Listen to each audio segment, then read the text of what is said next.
de incertidumbre y desesperanza, es imprescindible gestar proyectos colectivos desde donde planificar la esperanza junto con otros. Enrique Pillón Rivière. Bienvenidos, bienvenidas a esta última sesión de Cuentos por la Paz. Hoy el honor es mío. Tengo el honor de presentaros a Guillermo Mealla. Guillermo Mealla, que lleva toda su vida contando historias. Desde pequeño, cuando en su casa natal, con su wincofón y sus papeles y sus libros y sus poemas, jugaba a la radio. Lugar que lo acogió de muy, muy joven. Y siguió contando historias. Contó historias en el cine, contó historias a los niños, a los ancianos, a los adultos. Hoy tengo el honor de presentarlo, amigo, compañero de toda la vida,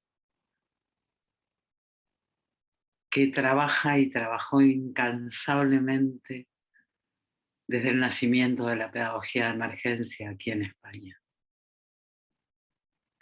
También quiero aprovechar y agradecer profundamente a todos los narradores que han pasado por este ciclo, todos amigos, todos compañeros de los que podría contar historias entrañables. José Campanari, Elisa Bernal, Elaine, que la tradujo, Anita Isla, nuestra guardiana de los cuentos, Claudio Tomaelo, Fabio Marchesini, también amigo del alma que tradujo tan bonito el viernes pasado. Y ahora sí, Guillermo Mealla, todos contigo.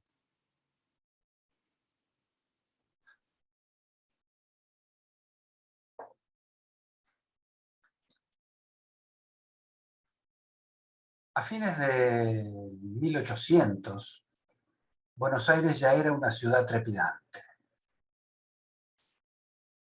En la calle Corrientes se encontraban bares, teatros y lugares donde se escuchaba, se bailaba, se vivía el tango. La calle Corrientes era una calle que se la llamó la calle que nunca duerme, porque los bares, muchos de ellos estaban abiertos las 24 horas y se juntaban los últimos que tomaban el whisky con los primeros que iban a desayunar, y así seguía la vida. Luz, una calle dada a la bohemia, que seguiría siendo angosta hasta 1931, en donde la ensancharon para luego hacer la avenida Corrientes. Pero esto ocurría, toda esta vida bohemia, trepidante, nocturna, iluminada y sonora, en el centro de Buenos Aires. Pero a medida que uno se iba alejando, la noche se hacía silenciosa. A medida que oscurecía, la gente se iba a su casa, cenaba, se acostaba. Quizá lo último que se escuchara era el ruido de los cascos de los caballos tirando los tranvías, el último tranvía que circulaba ese día. Y cuando las noches eran brumosas, el sonido se hacía más presente. Parte porque la visión no era tan profunda y además porque la humedad transmitía mejor el sonido. Por eso esta noche el taconeo de los pasos de los doctores que cruzaron el patio se escuchó tan fuerte. Pero más fuerte aún sonaron sus palabras. Esta noche será la crisis, dijo el más mayor. Y el otro le respondió, hemos hecho todo lo que pudimos. Sí, pero si pasa esta noche, todo irá mejor. Habrá que esperar. Siguieron caminando y lo último que se escuchó fue el cerrar de la puerta cancel. Las palabras retronaron y sonaron como con un eco en el ambiente. En este patio silencioso y solitario, y fueron escuchadas por la muerte, que estaba sentada en el brocal. Y también fueron escuchadas por el hombrecito del azulejo. El hombrecito del azulejo había venido desde Francia. Era un personaje que se encontraba en una superficie de 10 por 10 centímetros. Y había venido por error. Cuando los dueños originales de esta casa la mandaron construir, enviaron a comprar los azulejos a Francia, a Debré, porque eran los más famosos de la época. Y dentro de los paquetes de azulejos llegó confundido uno, que en lugar de tener las formas geométricas que habían sido pedidas en un azul muy discreto y muy bonito para ornamentar el zócalo de los pasillos, se había confundido este, que tenía una figura de un hombrecito. Cuando lo recibió el empleado, el obrero que estaba encargado de poner los azulejos, lo apartó y seleccionó todos los otros que eran uniformes, pero cuando estaba terminando de hacer este zócalo de azulejos, se dio cuenta que le faltaba uno. Entonces tuvo que recurrir a él y lo metió como un poco escondido detrás de una puerta del pasillo. Y nadie lo notó. Realmente, ni los vendedores de plumeros, ni el boticario, ni las pardas que iban descalzas trapeando, ni las señoras que venían a tomar el té con la dueña de casa de vez en cuando. Nadie notó su presencia, hasta que la casa se vendió. Y con la nueva familia llegó un niño, Daniel. Y Daniel lo notó de inmediato. Y enseguida se hizo amigo del hombrecito del azulejo. Y hasta le puso nombre, Martinito le puso.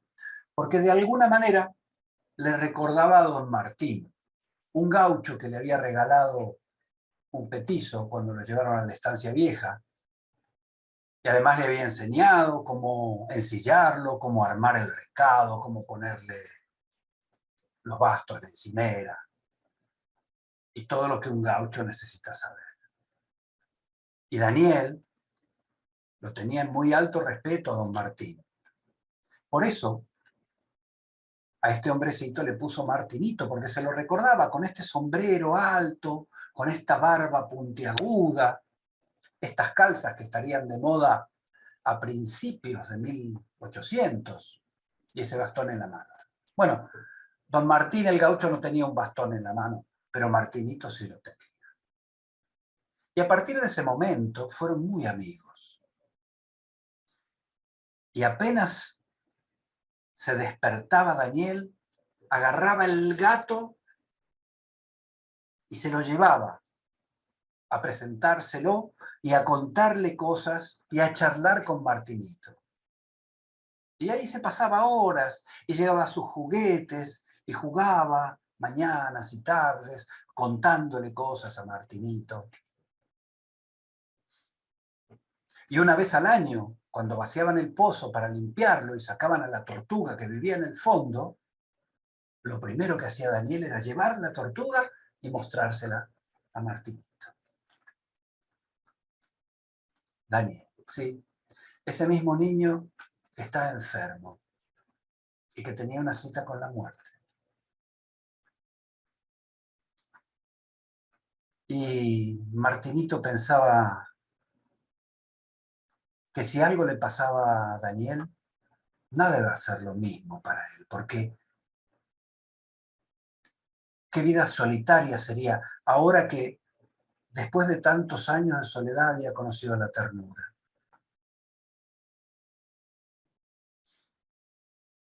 Pero sí, esta noche iba a ser la crisis y Daniel iba a tener una cita con la muerte.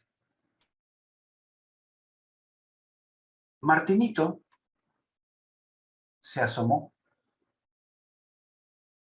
de su azulejo, dio un paso adelante y salió. Y se encaminó al patio y observó. Y ahí estaba sentada la muerte, toda vestida de negro, con un lazo de seda que sostenía su sombrero emplumado y que de alguna manera daba marco a la blanca calavera con esa sonrisa que tenía. De alguna manera hacía acordar a estos dibujos de José Guadalupe Posadas, el mexicano, este que tanto ilustró durante la tiranía de Porfirio Díaz en México, estos grabados en donde se representa la muerte como una señora con grandes vestidos negros y la calavera y los sombreros y los tules. La muerte bostezó, cogió un relojito que tenía con un segundero en forma de guadaña, lo miró, faltaban 35 minutos.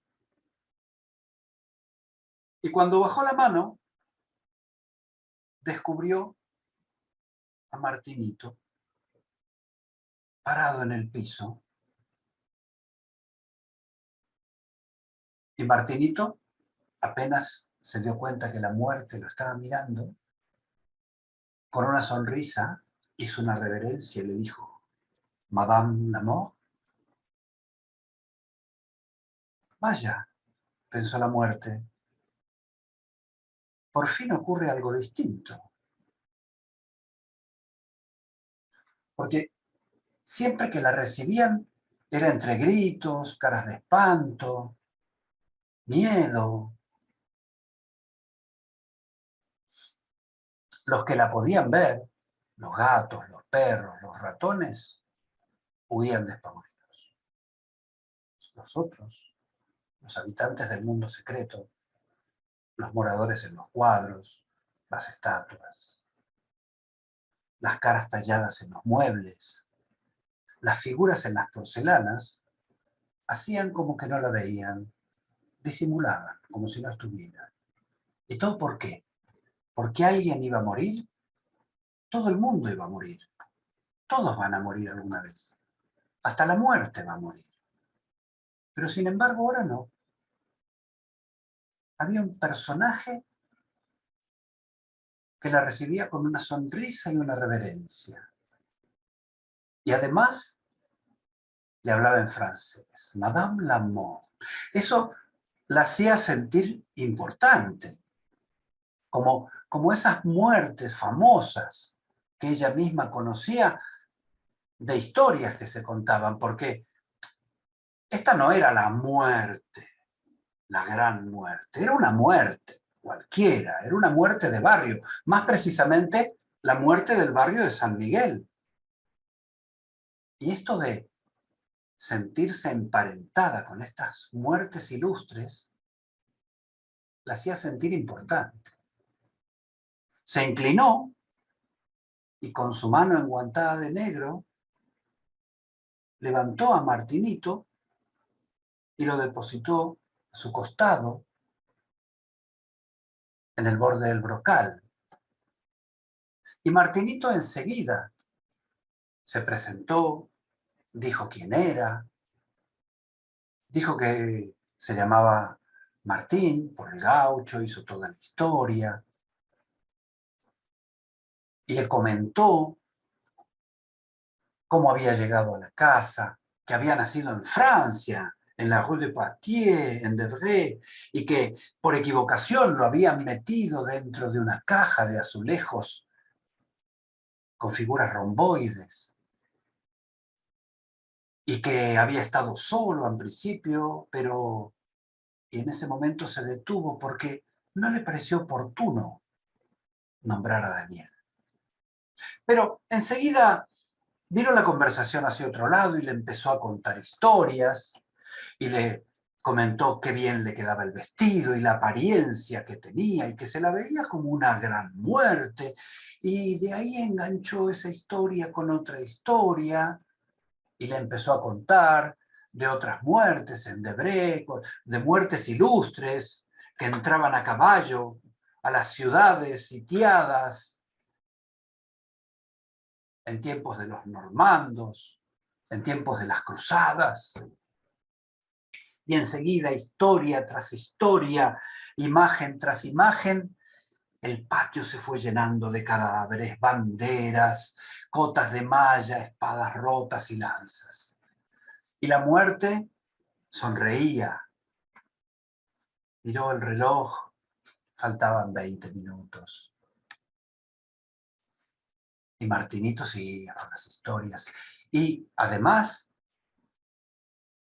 no dejaba de poner notas de humor y hasta se inventaba historias, como esa historia del general Gordo, de ese general francés que tuvo la osadía de retar a la muerte, a la misma cara, y la muerte accedió al duelo.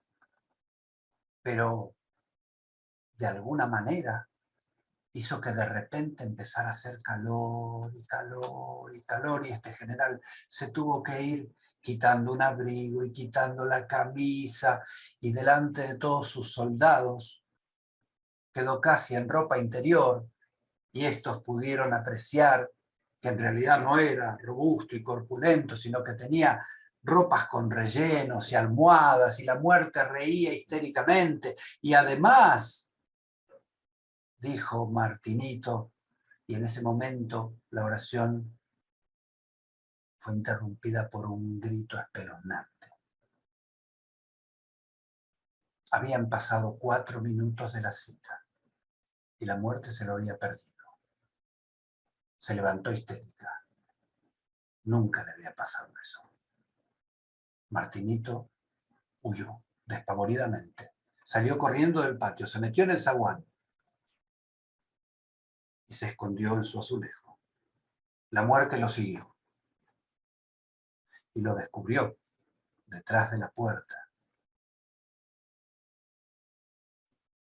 Y le dijo: Daniel no morirá hoy, pero tú irás en su lugar. Se quitó el guante negro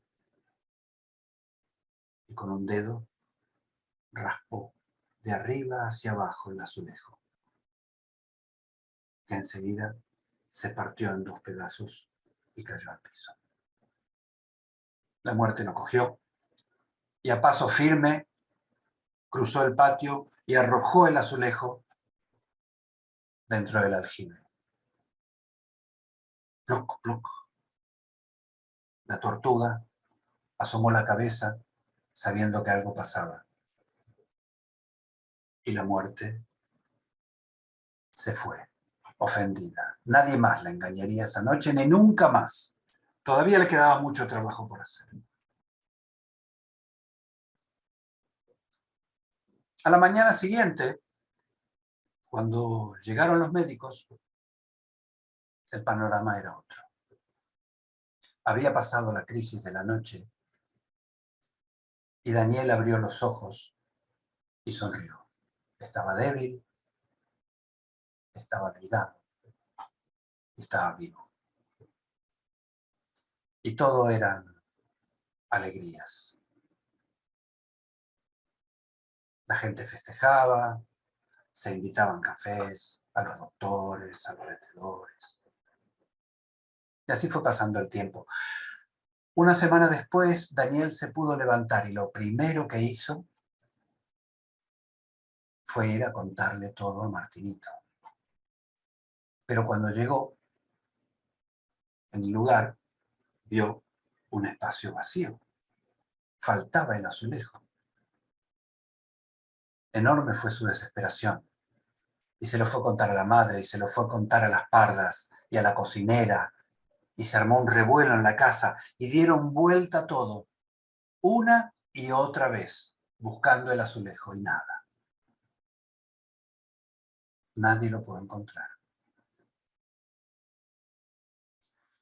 Daniel quedó muy triste. Ya no llevaba a la gata para conversar, ya no jugaba detrás de la puerta.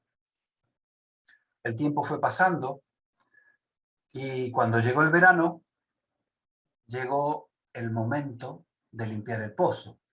Ese era un día de fiesta, porque llegaban dos mulatos corpulentos con sus baldes y sus cepillos que se iban a introducir en el pozo. Entonces las pardas iban a demorar la limpieza del patio para poder mirar a los mulatos, y además iban a venir todos los chicos de la cuadra, porque ese era el único día del año en que podían ver a la tortuga. Y ese era el día en donde Daniel iba a coger a la tortuga y la iba a llevar a presentársela a Martinito como el año anterior.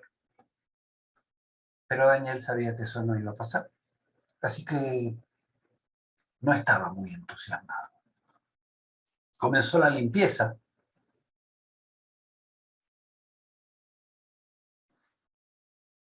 El agua estaba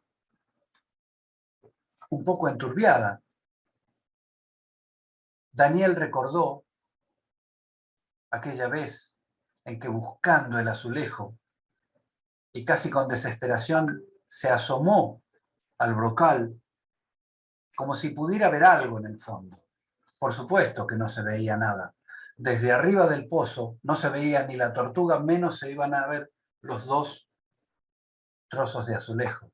Lo único que veía Daniel en ese momento era su propia imagen reflejada, la imagen de un niño triste que lloraba.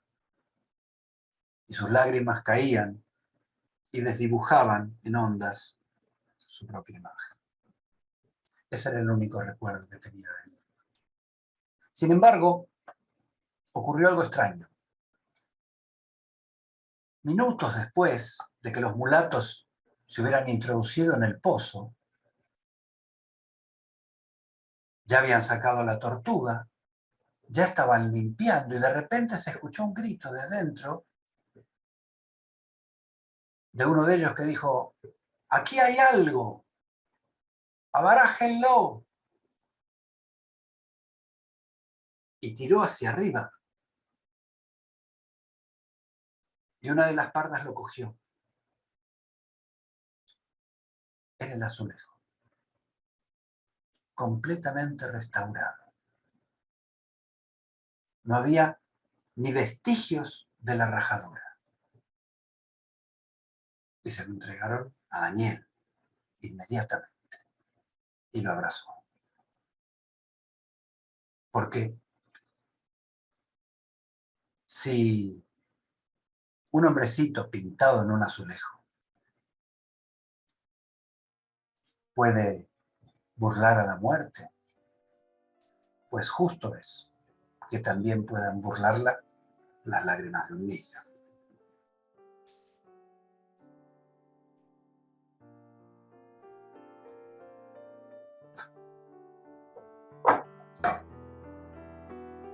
Muchas gracias, Guille, muchas gracias a todos, a todas, por haber acompañado este ciclo y deseamos que todos y que todas seamos capaces de construir paz. Muy buenas noches, muy buenas tardes a todos y a todas.